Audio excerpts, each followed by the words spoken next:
Hello, and welcome to the Block Solid podcast, where we talk about the evolution of the property market, the newest tech that enhances and revolutionizes the world of property as we know it, and how we, the owners, the buyers, the renters, the investors, and the entrepreneurs can benefit from it all. I'm Yael Tamar, CEO and co-founder of Solid Block, a pioneer startup in the real estate tokenization, and I'd like to welcome my friend May Michelson, Director of Global Sales at GK8. How are you? I'm good. Hi, pleasure to be.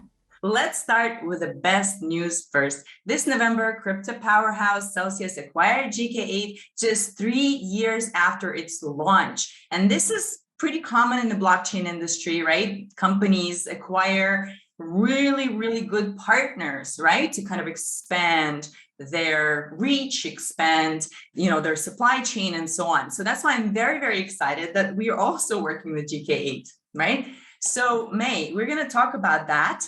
But for now, can you tell me a little bit about yourself, where you started and how you ended up at GK8? Sure. So May Michelson, leading the sales and business development at GK8.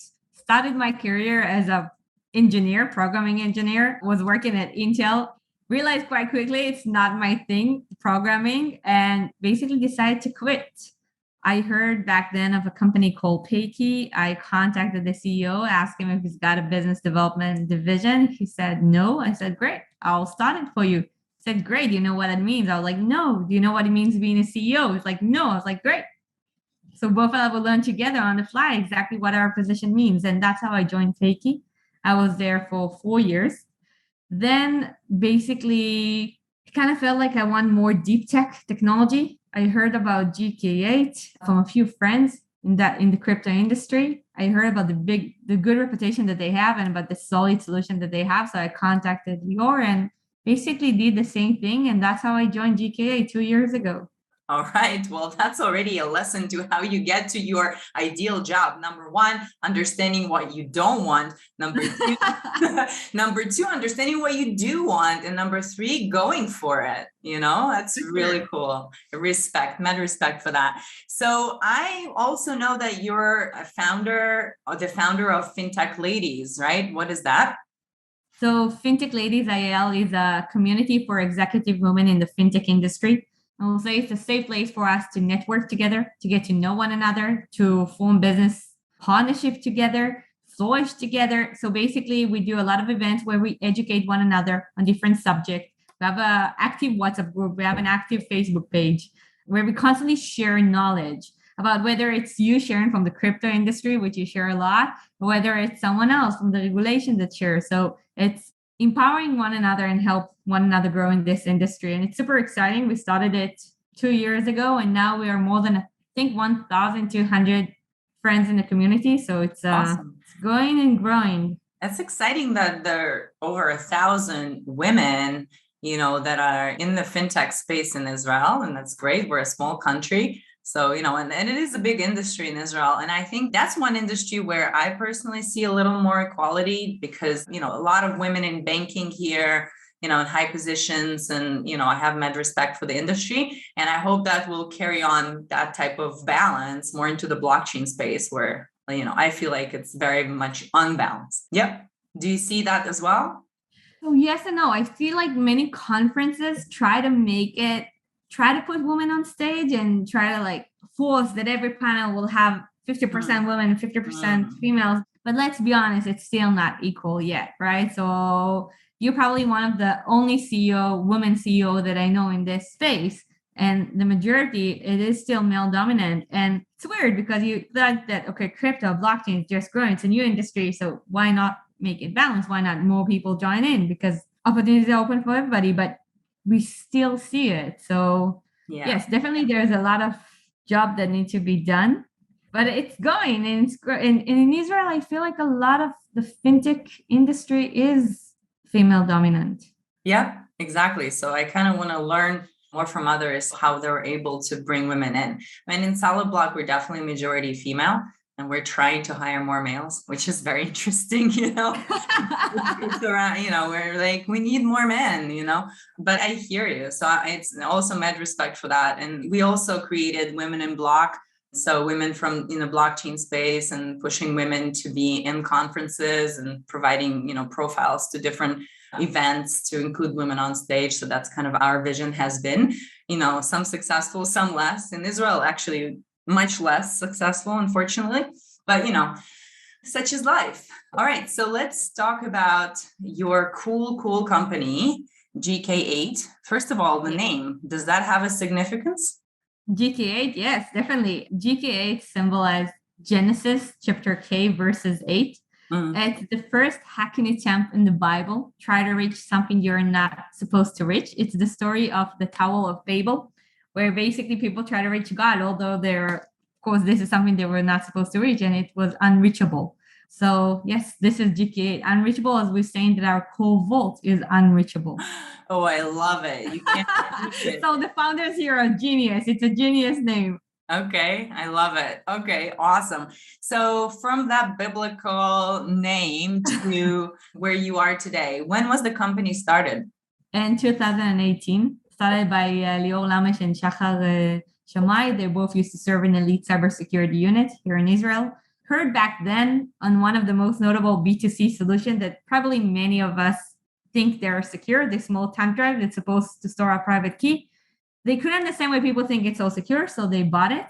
Okay. They hacked it in 4 days, and they decided to build something institutional level, a lot more secure, and that's how GK8 started. Wow, I love that. So from that idea to what it is today, an acquisition, right? So let's start by you unpacking this sentence. GK8 provides the security of an air-gapped cold vault with the flexibility of a hot MPC wallet. So lots of acronyms there and lots of terms. Can you please break that down for the rest? Yeah, sure. Sure, happy to. Let's first explain what's GK8 all about. So GK8 is an Israeli cybersecurity company. What we do is that we partner with leading financial institutions, banks, exchanges, custodian, central bank, and we provide them a full end-to-end platform to manage and safekeep their digital assets. We provide them, I would say, all-in-one platform for custody, tokenization, DeFi, staking, and other capabilities.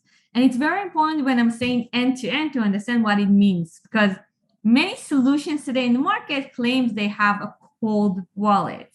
I'll get to it in a second. And many claim that they only have a hot wallet. MPC is a type of a hot wallet, multi-party computation, where you take the private key and shred it into multiple parts.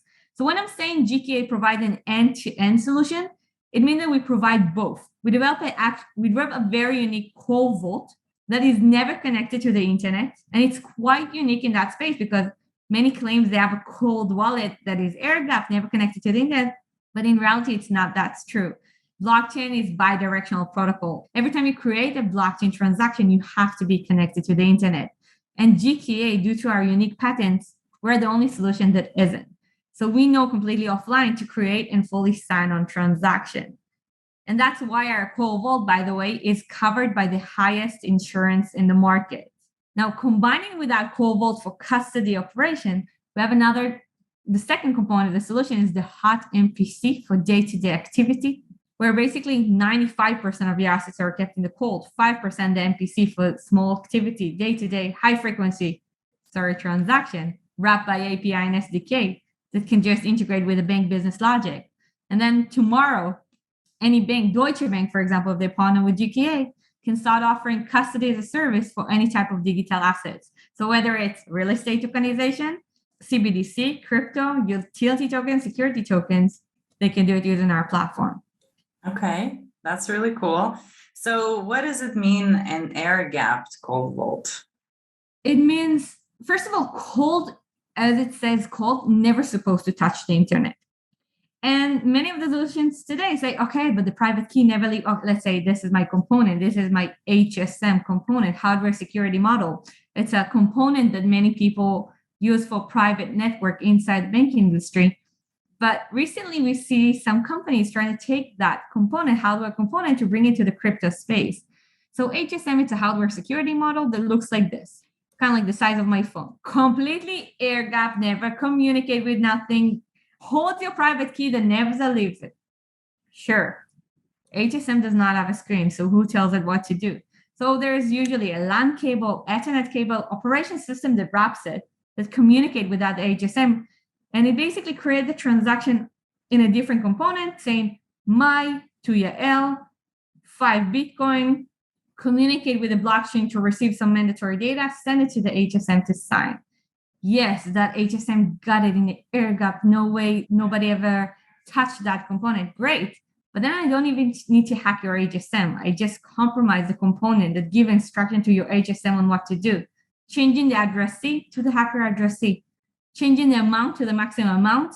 Blockchain is a reversible protocol. The money will forever be gone. And this is some of the recent attacks we actually seen in the market.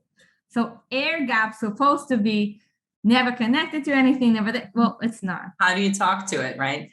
So you never claim that it is air gapped for you, right? You say it provides the security of an air gapped cold vault, right?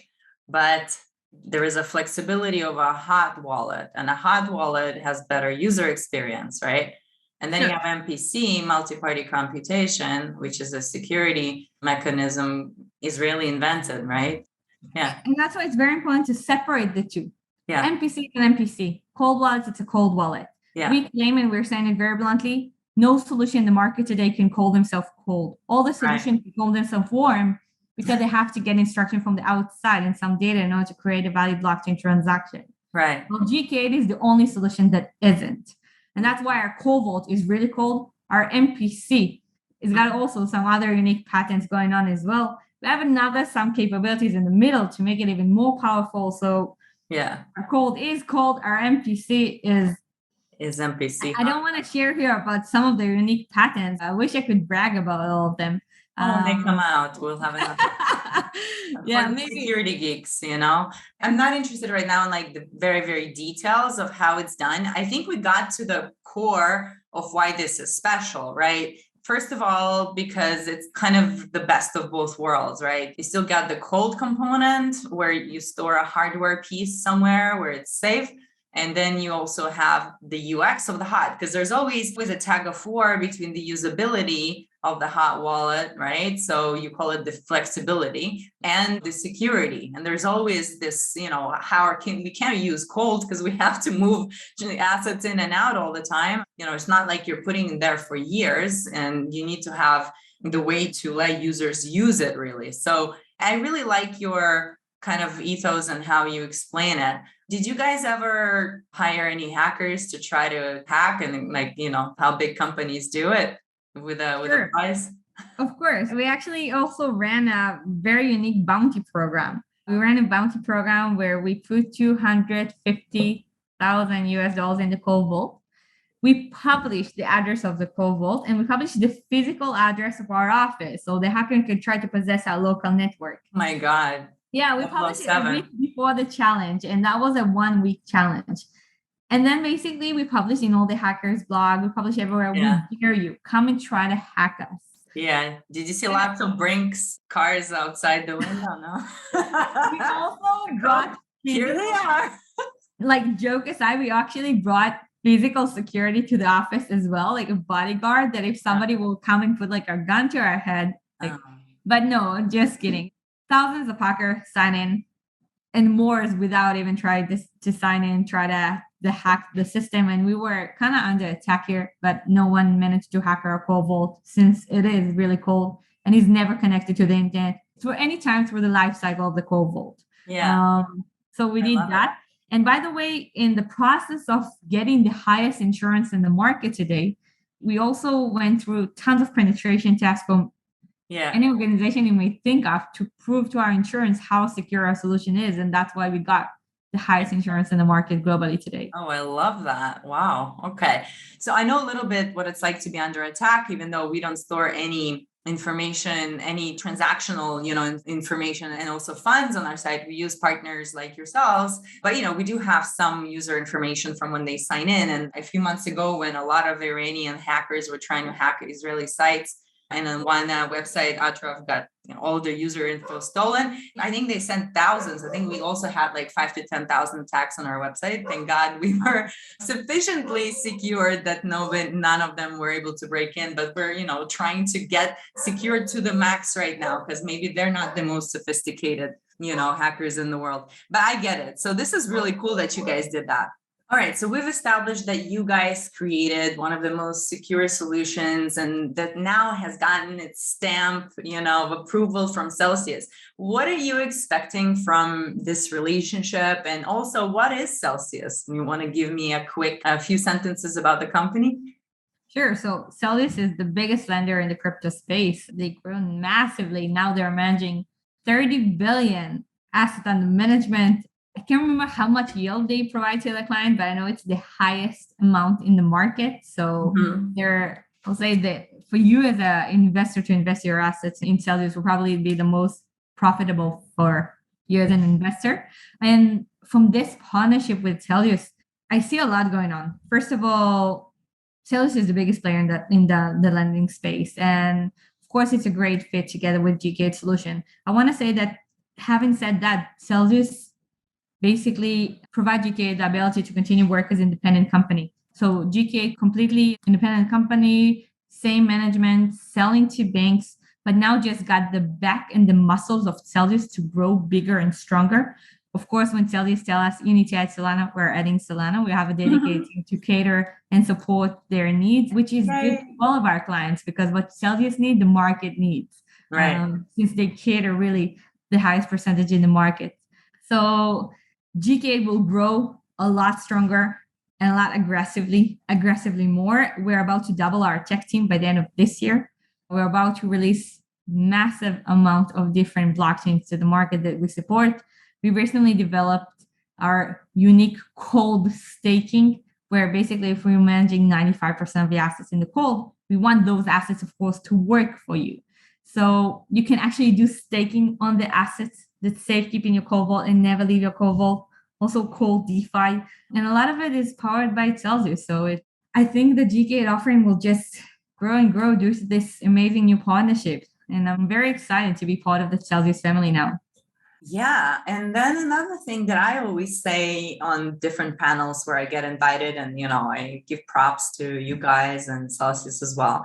And to me, this acquisition was also a sign that Celsius is looking for more institutional solutions, right? So institutions also want to enter the game of DeFi, and who are they going to do it with, right? They have assets and, people are asking them, investors are asking them. So, how can I stake my, you invested in crypto for me, fine, great. But now, how can this crypto make money for me? So, who are they going to go with? Probably one of the largest companies. But then again, that this company have the means to provide the security, and like you said, the highest amount of insurance that you guys have, this is all kind of like a positive message to the industry. Do you feel that you guys were chosen by Celsius for this reason, or there were other reasons as well?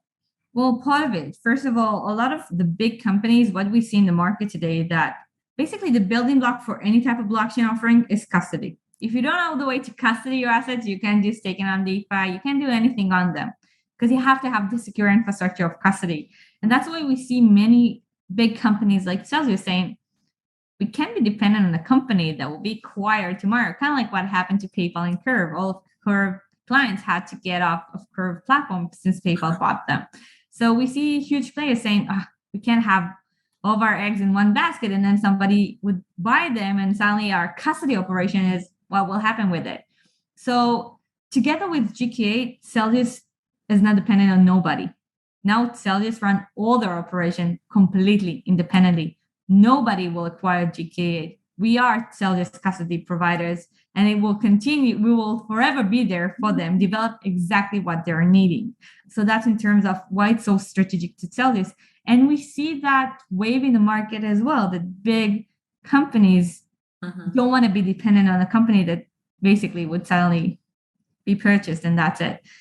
Yeah. Having said that, the fact that Celsius allowed GK8 to continue selling as independent, working as an independent company, and GK8 is the leading provider for the banking space where we partner with many financial institutions, it's also a great strength because I can tell that a lot of the banks that I work with say, okay, amazing, we're doing custody with GK8, but yes, of course, we want to do staking lending with Celsius. It will provide our customers the highest yield. Our offering will be stronger. And of course, we want to do that. So Actually, a lot of GK8 clients are now starting to work with Celsius as well, do the lending there. Celsius allow their services white label, meaning if our clients are banks, the banks that are working with us, basically now tell their clients, hey, you want to get 17% annual interest on the funds? Great. Put your money with me. I'm your bank, and I'll make sure you have it. Mm-hmm. Yes, that's the dream. Having the bank reputation, GK8 offering highest insurance in the market with Celsius yields. It's a win-win. And yeah, that's amazing. I love it. All right. So what is your prediction for the custody market? Where is it going? Where is digital asset custody going now in terms of tech? And in general, what do you think is the next big thing in fintech, crypto, or God knows what? What we see in the market that now with the new regulation becoming more and more open to it, and the demand in the market is quite big. Many of the traditional banks and also investment house are joining into that space because it's a huge demand from the clients. Many of the traditional clients of the investors of the family houses do not want to put 2 or 3% of their assets with a crypto related company. They want to put it with their banks where they feel more comfortable of doing so. So we see a lot of the traditional banks are joining into that space. I believe that as opposed to the crypto exchange that not saying allow themselves to get hacked, but yeah, they can get hacked many times. Banks can't. It's their reputation. That's what they do for many, many years. And that's why we see that when it comes to the traditional banking industry, tier 1, tier 2, tier 3 banks, they only choose in a cold wallet, a wallet that can really provide them the ultimate protection, because hackers will always be smarter than us. They need to find one bug in your system. And if your system is connected to the internet, yeah, it's hackable and it's exposed to cybersecurity attack vectors. And the only way to really protect the bank reputation is by eliminating any potential attack vectors. And that's why we see I would call it a wave of traditional banks who basically approach us all the time saying, okay, tell us, how can we actually eliminate any potential attack vectors? How can we do that? And it's very interesting to see. So I think that 2022, many traditional banks will join into that space. Some of them have already signed with us. So I know they're going to go live next year, but that's what I see. I see the huge of traditional banks joining into that space, investment house, family offices, put a lot more of their portfolios on crypto. And the regulation really helps. The wave of the new regulation that says, okay, we can fight it. So let's join it. I love it. Well, that's a very, very positive message, May. Thank you so much. And thanks for joining me on the Block Solid podcast. It's great having you. My honor. I'm looking forward to working with you closely and all the amazing things that you guys are doing, and also what you're providing with Celsius. It's very exciting. And so as far as our podcast here, Block Solid can be found on Spotify, Apple Podcasts, or by visiting our website at solidblog.co/podcast. If you enjoyed the show, don't forget to rate, review, and spread the word. Thanks for listening. See you soon. Bye. Bye. Thanks.